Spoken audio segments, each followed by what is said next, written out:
You know, I'm really loving these rose incense. You guys, I hope you're doing wonderful today. I'm Kristen Peoples, bossofculture.org. I hope you're doing super fabulous.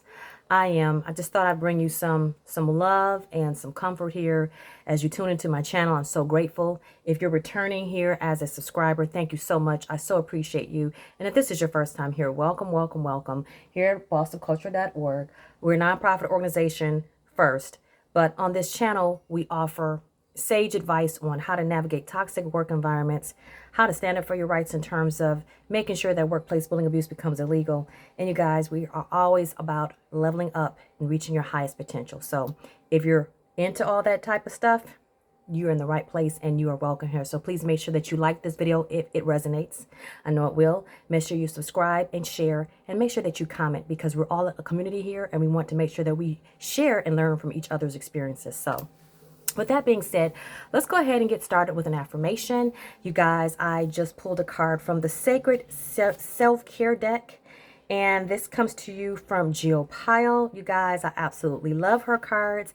And the one that I pulled, you guys, is number 4, to be still. You know, oftentimes we are always ripping and running and in the rat race, and we don't take the time to listen to ourselves.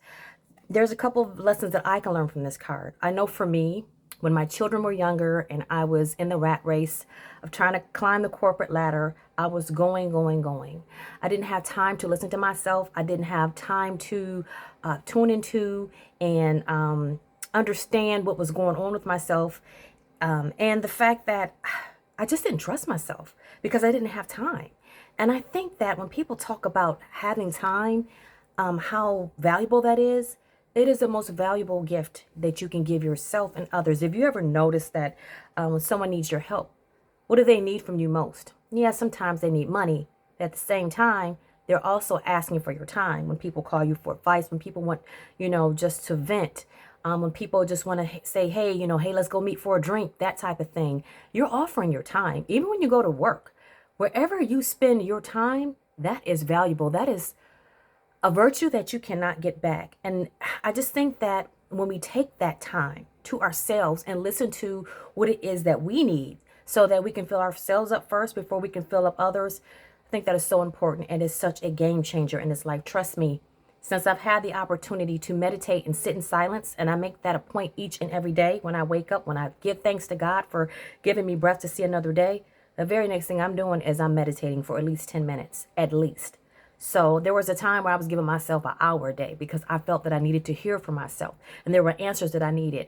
And though we value answers from other people, my goodness, the value that you get from listening to yourself is more than any other advice, better than any other advice that you can get from anyone else. We just have to learn to trust ourselves. But we have to first learn to be still so that we can practice on that. So the mantra with this card is, in stillness, I find my center and hear the messages meant for me. So may you find the messages that are meant for you, and may you learn to trust yourself. So that said, you guys, what I wanted to touch base on today was a question that I received from a young lady. She commented on one of my TikTok videos, and you guys, I am loving the fact that you're asking me questions, and I'm just giving you guys the straight, no chaser answers, because that's what this channel is all about. This is about my experience, and you guys, I'll tell you in every video on this channel, this has been based on my experiences. So I just hope that you can take the lessons that I've learned and apply them to your life the way it best suits you. So the young lady reached out to me the other day, and she wanted to know what I would do in the case where she's working this job already. She already has experience, and she happened to see a job posting with the same exact job that she was doing, but it had a couple of different words sprinkled in, and she wanted to know what she should do because it obviously comes with more money and a promotion, right? My suggestion to her was to apply for the job. Apply for the job, go through the motions. I've been there, done that. They had a higher level position with the same exact job that I was working. I had been doing it for years. In fact, I was training people on it. I knew I was getting played in my department, so that was something that I had already compartmentalized. I already knew what was going on. But I said, okay, I'm going to play this game with them. So I played the game with them. I applied for the job. I went through the interview process, and then they added in some kind of computer programming that you would have to do that was never a part of the job, but they decided to slip that in there, I think, for me, right? So that I could not get the job. Needless to say, I didn't get the job. In fact, I was still at the same position I had been at for 10 years because they made it their business to let me know you're not valuable, right? And then after a while, I started believing I wasn't valuable because I was just taking the abuse for over 10 years. So, slap in my face, they brought in somebody brand new outside of the company to take the position of something I had experience in, years of experience in. Again, this was something that I knew so well that people that was in my department, they would come to me for advice, and I was even charged the task of training people in this position. What a slap in the face. And you guys, that is when the light bulb really went off on me. For me, not only was I experiencing the daily abuse, verbal, emotional, just not feeling good about coming to work each and every day, but that right there, you guys, that was a gut punch for me. So what did I do? That's when I knew I really had to make a move. And that is when I made it a point each and every day when I came in, I said, I'm getting the heck out of this group. And I started applying for jobs each and every day. I let my manager know that, okay, you saw what just happened. You, in fact, you encouraged me to apply for this job only for it to be thrown up in my face that you guys do not value the work that I do here. Didn't tell her that, but, I let her know that, hey, I did what you guys told me I needed to do. I went ahead and applied for the job. I went through the interview process.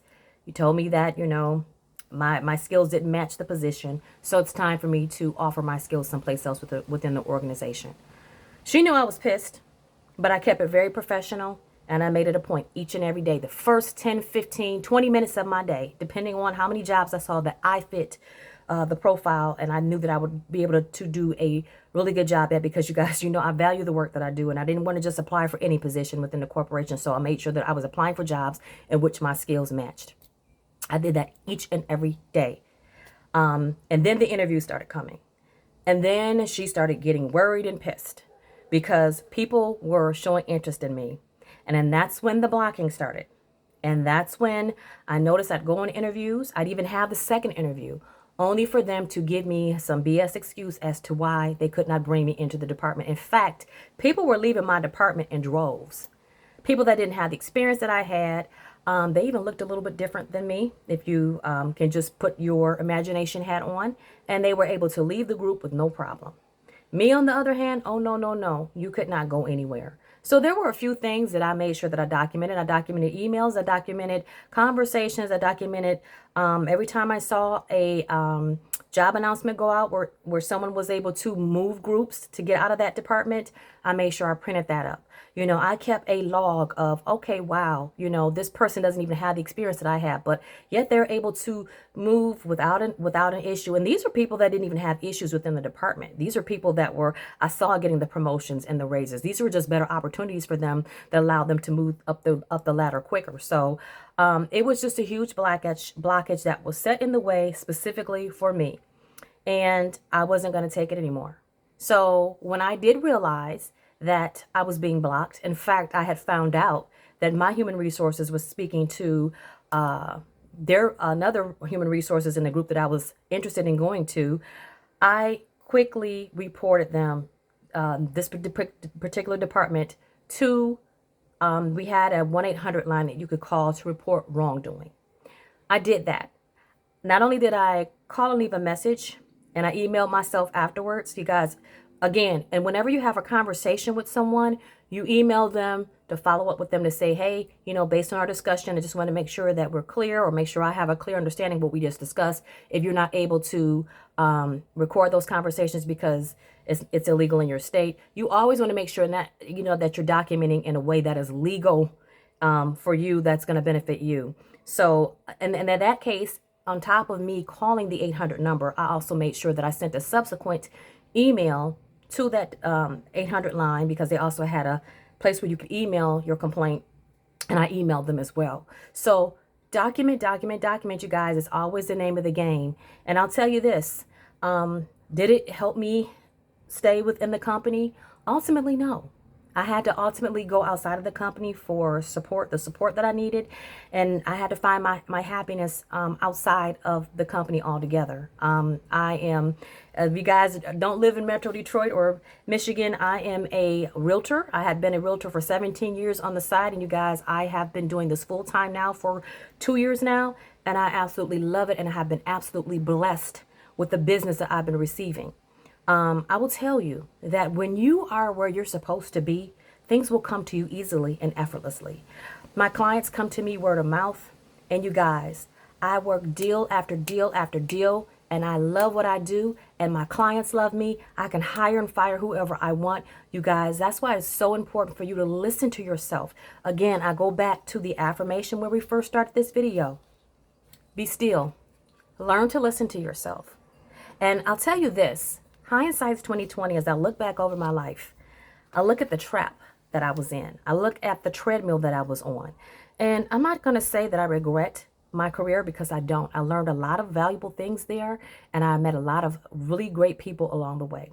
And I'll tell you this, though. Once I was able to step away after experiencing the most horrific thing, the workplace bullying abuse, I look at now as a blessing and a curse. It was a curse for 10 years because I was in a toxic work environment where toxic people were in leadership, and they made me sick. And they're also continually making people sick. I don't think they've learned their lesson. I guess they will when lawsuits start coming down. Hopefully they see these videos and don't make the same mistake. And some of the other companies want to make sure that they are ahead of the game before workplace bullying abuse becomes illegal, because it will. But I'll tell you this, it's also been a blessing because I have also found my calling, and I'm helping people here with my nonprofit organization, bossofculture.org. Helping people with everything that I was looking for, the resources that I was looking for when I was dealing with workplace bullying abuse, providing videos, my 10 years of experience. I know that my 10 years of workplace bullying abuse has not been in vain, because I'm able to help thousands, and my goal is to help millions with dealing with a toxic work environment. So you guys, I am so grateful and so honored and so blessed that you're here with me today. And I'm so honored and grateful for the opportunities I now have, because I built upon those experiences and I learned the lesson. And I hope that you too will learn the lesson. And the most important lesson is understanding how valuable you truly are, because you are. I'm Kristen Peoples with bossofculture.org. Make sure you join the movement. Make sure you subscribe to this channel. Again, like this video, comment if you will. I really wish that you would comment here, share your experiences, because it can help someone else. And you guys, sharing is caring. Make sure that you share. So until next time, I love you, and always be true to yourself and be still. Listen to yourself, because you have the best answers for you. I love you. Until next time, bye.